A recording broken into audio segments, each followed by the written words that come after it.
नमस्कार दोस्तों, बहुत बहुत स्वागत है आप सभी लोगों के आपके अपने प्रमोद यादव यूट्यूब चैनल में। तो दोस्तों, जैसा आप लोग जानते हैं कि मैंने आप लोगों को इसके पहले फिजिक्स में एक ऐसे चैप्टर को लिया था जिससे आपके एग्जाम में क्वेश्चन आते हैं। वह चैप्टर था मात्रक। मात्रक में हम लोगों ने पार्ट 1 वीडियो देख चुका है। उसके नेक्स्ट आज हम लोग पार्ट 2 देखेंगे। पार्ट 2 है किसका? मात्रक का जो है यह पार्ट 2 वीडियो है जिससे आपके एग्जाम में पक्का क्वेश्चन आएंगे और बहुत ही शानदार क्लास होगा यह। आप सभी लोग वीडियो को जरूर अंत तक देखिएगा और आप सभी लोग वीडियो को अधिक से अधिक शेयर कीजिए। अगर वीडियो आपको पसंद आए तो सभी लोग वीडियो को लाइक कीजिएगा। चलिए, तो हम लोग जो है यह पार्ट 2 वीडियो है।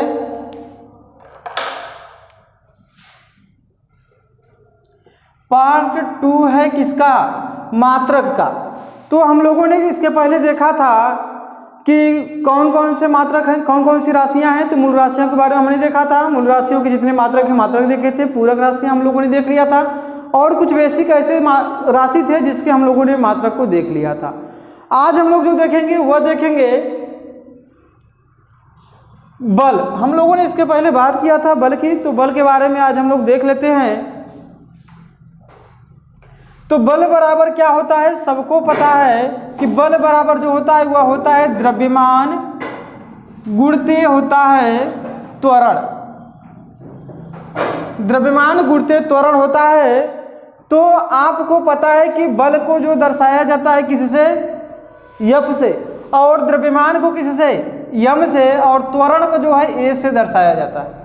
सबको पता है। दर्शाना का मतलब कि जहां आप देखेंगे F है वह क्या है? बल है। जैसे आप लोगों का भी नाम रखा जाता होगा, आप लोगों को बुलाने के लिए आपका नाम चिंटू पिंटू टिंटू किया जाता है कि नहीं किया जाता है? उस तरह जो है बल को भी किया गया है। बल को हम लोग जो है F से दर्शाते हैं, जिसे इंग्लिश में फोर्स कहा जाता है, द्रव्यमान को मास कहा जाता है और त्वरण को एक्सीलरेशन कहा जाता है। तो हम लोगों को बस यह देखना है कि इसका मात्रक क्या होगा। तो बल का जो मात्रक होता है, द्रव्यमान का मात्रक आप सभी लोग पता है कि इसका जो होता है kg होता है। क्या होता है? द्रव्यमान का मात्रक जो होता है किलोग्राम होता है। इसके बाद त्वरण, हमने इसके पहले ही आपको बता दिया था कि त्वरण का जो मात्रक होता है, त्वरण बराबर होता है, सबको पता है कि त्वरण बराबर होगा वेग में परिवर्तन बटे के समय। क्या होगा? वेग में परिवर्तन बटे के समय होता है, ये सबको पता है। देखिए, जिसको पता है तो ऐसा नहीं कि हमने सब कुछ सीख लिया। मैंने आपसे पहले ही बताया था जो चीज़ें आप जानते हैं उसे ही रिवीजन कीजिए, क्योंकि आपके एग्जाम में वही आता है। लेकिन आपको एग्जाम में जब 4 ऑप्शन दे दिए जाते हैं तो जो ऑप्शन इतने सटे होते हैं ना कि आप लोग वहाँ पर गलतियाँ कर जाते हैं। समझ रहे हैं? तो आप जो है अधिक से अधिक थोड़ा से प्रैक्टिस कीजिए, जिससे आपके सामने कितना भी सटा कर क्वेश्चन क्यों नहीं कर दिया जाए, आप उसको क्लियर कर लें कि हमारा यही जो है राइट आंसर है। बातें समझ में आ रही हैं? तो चलिए, वेग में परिवर्तन। तो वेग में परिवर्तन बहुत लोगों के मन में चल रहा होगा कि वेग में परिवर्तन क्या होता है। वेग में परिवर्तन समझ रहे हैं क्या होता है? जो आपका पहले से कुछ वेग था, किसी कारणवश आपका वेग में कुछ परिवर्तित कर दिया जाए। जैसे आप पहले जो है अपने बाइक से 40 की स्पीड से चल रहे हैं, किसी का कॉल आया, हेलो आया, कार कह दिया गया कि नहीं, मतलब कुछ आपके घर में ऐसी घटना घटी, कुछ ऐसा बता दिया गया, आपने अपनी स्पीड को बदल दिया। क्या करेंगे? और स्लो चलेंगे, तेज चलेंगे? तेज चलेंगे। जब अपनी स्पीड आप बढ़ाएंगे तो 40 से 50 60 कुछ भी चल सकते हैं। जैसे 40 से 50 किए तो उसमें आपकी जो स्पीड बढ़ी तो 40 से 50 हुई, तो आप में के वेग में परिवर्तन हुआ और उसमें कुछ तो समय भी लगा होगा। जैसे ही लगा तो समय भी लगा ना, तो यह समय लग गया, तो उसी को कहा जाता है। तो पहले आपका V1 था, बाद में V2 हो गया, बटे कि क्या हो गया? समय t हो गया। यह हम यहाँ से निकालते हैं, क्या? त्वरण निकालते हैं।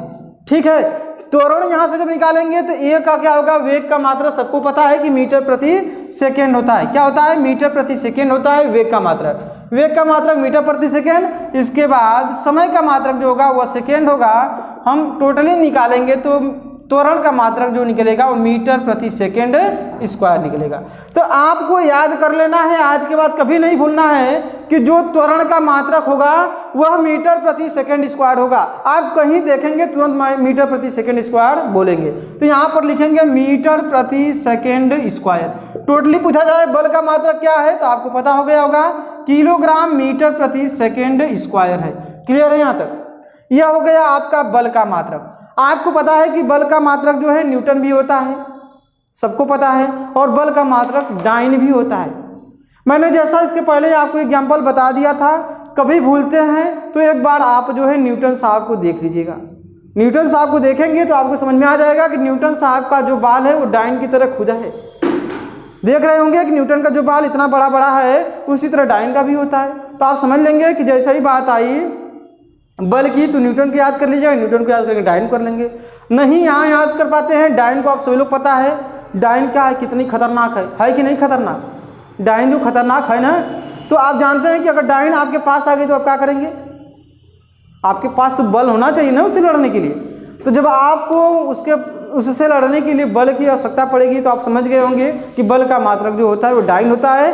और एक चीज़ आपको याद करने के लिए मैंने ऑलरेडी बोला था कि आपको याद होना चाहिए कि जब बल का मात्रक भी न्यूटन होता है और बल का मात्रक डाइन होता है, तो कब हम बल के जगह न्यूटन की जगह डाइन भी रख सकते हैं, डाइन की जगह न्यूटन भी रख सकते हैं। तो कैसे रखेंगे, जहाँ एक न्यूटन होगा वो 10⁵ डाइन इसके बराबर हो जाएगा। एक न्यूटन बराबर क्या हो जाएगा, 10⁵ डाइन। यह आप लोग याद रखिएगा। क्लियर है, यहाँ तक हम लोगों ने देख लिया था और आप लोग भी इसे याद कर लिए होंगे, मुझे पूरा आप पर विश्वास है। विश्वास को हमेशा बनाए रखे देना, क्योंकि आप अगर ऐसा करेंगे, याद करेंगे, तो हम जो है चीज़ें आप पर विश्वास करके आगे बढ़ते जाएंगे। अगर आप ऐसी गलती करेंगे जिससे विश्वास पर खड़े नहीं उतरेंगे तो क्या करेंगे, धोखा होगा कि नहीं मेरे साथ। आप जानते हैं धोखा का रिजल्ट कैसा होता है, सबको पता है ना, तो धोखा मत देना मेरे भाई। चलो अब जो है हम लोग नेक्स्ट बढ़ेंगे। कार्य भी देख लिए थे, एक है संवेग। सबको पता होगा कि संवेग का क्या होता है। इंपॉर्टेंट हम मूल राशि के मात्रक आपको बता दे रहे हैं और ये भी बता रहे हैं कि कैसे निकाला जाता है। उसके साथ साथ ये भी हम बता रहे हैं कि क्या होता है, समझ रहे हैं। तो हम लोग देखेंगे संवेग के बारे में। मिटा दें इसे, नोट कर लिए सभी लोग, चलिए मिटा दे रहे हैं इसे हम।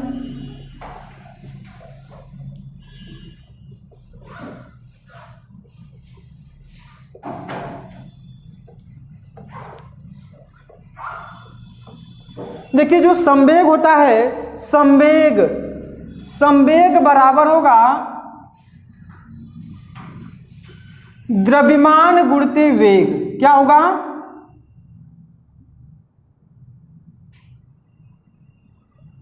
देखिए संवेग को जो दर्शाया जाता है उसे P से दर्शाया जाता है। किसे, P से।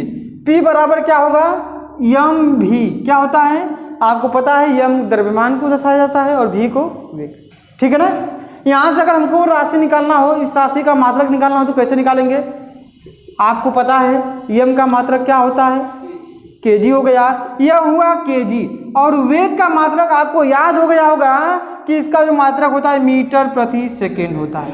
अब टोटली निकाला जाए तो पूछा जाए कि संवेग का मात्रक क्या होगा, तो आप बोलेंगे किलोग्राम मीटर प्रति सेकेंड। यह जो है आपको याद होना चाहिए। ऐसा नहीं है कि आप इसे जाकर सोचेंगे हम एग्जाम में जाएंगे तो क्लियर होंगे, क्योंकि ऐसे दिया जाएगा तो आप हमेशा टाइम लेंगे। आपको टाइम की बचत करना है। अगर यहाँ से आप बचा ले रहे हैं तो उस टाइम किसी और क्वेश्चन पर दे सकते हैं, समझ रहे हैं। चलिए अब जो है हम लोग नेक्स्ट बढ़ेंगे, आप इसे याद कर लेंगे। इसके बाद हम आते हैं घनत्व पर। किस पर, घनत्व सबको पता है कि घनत्व बराबर क्या होता है जी। घनत्व बराबर जो होता है मास अपॉन वॉल्यूम होता है, अर्थात द्रव्यमान बटे के आयतन होता है। क्या होता है, घनत्व बराबर जो होता है वह द्रव्यमान बटे के आयतन होता है। सभी लोग याद रखिएगा, घनत्व बराबर जो होता है वह होता है द्रव्यमान बटे के आयतन। यह हो गया। आपसे अगर पूछा जाए कि आयतन का मात्रक क्या होगा, आयतन का मात्रक जब पूछा जाए तो आपको पता है कि आयतन, देखिए हम यहां से दिखा दे रहे हैं आपको, आयतन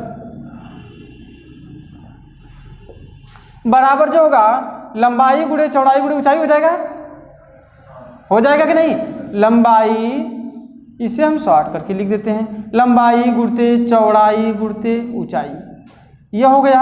आपको पता है कि लंबाई का मात्रक होता है क्या, लंबाई का जो मात्रक होता है वह मीटर होता है। क्या होगा, यह मीटर हो गया।